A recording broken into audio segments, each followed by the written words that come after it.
have... One second. Okay, Mr. Orlando, what teacher are you most thankful for? That's a very difficult question for me to answer because teachers have been so central to my life that I've had many teachers that I've had great relationships with and some that had profound influence on my life where there wasn't even a personal relationship. My mom was my first teacher. She literally taught me how to read through her own phonics. She made math cards and taught me math facts out of her cardboard that she made.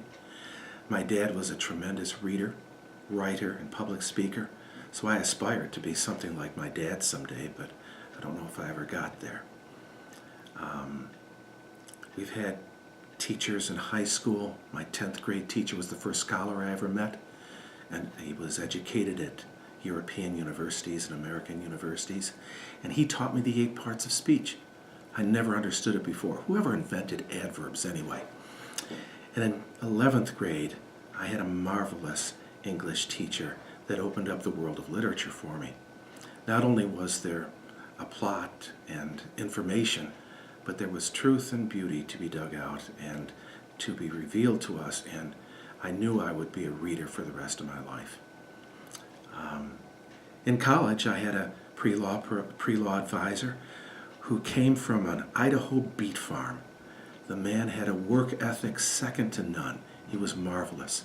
He was not a literature person. He was, in fact, a grammarian and an American usage and all kinds of syntax and punctuation. He edited so many important writings that came from other professors.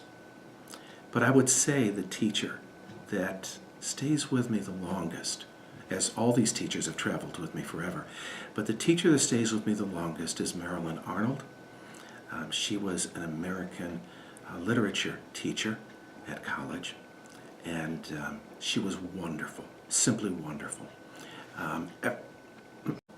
How did Marilyn impact your life? Well, Professor Arnold was a model teacher. She expressed 2 things every day in class. One was she loved her discipline. She loved the literature that she was teaching us, that she was opening us up to for the very first time. And she loved her students. You never felt in danger, but you did feel challenged. And she loved her students. She wanted to see her students understand and achieve. And I think that she hoped that we would find some of the magic in American literature that she was enjoying every day of her life as she grew in that discipline. She brought a freshness. It was as if Professor Arnold were teaching it for the very first time. And I keep that model before me as I go about my days in substitute teaching and even in my business.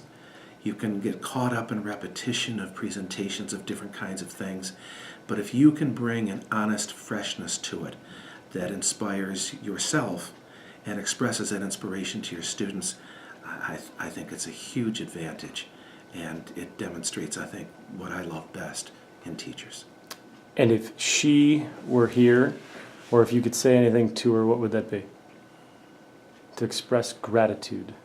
To express gratitude to Professor Arnold, I would have to say that I've grown to love her over the years, and that I so appreciated the love that she expressed, the love of her discipline, the love of her students. It's just key to teaching.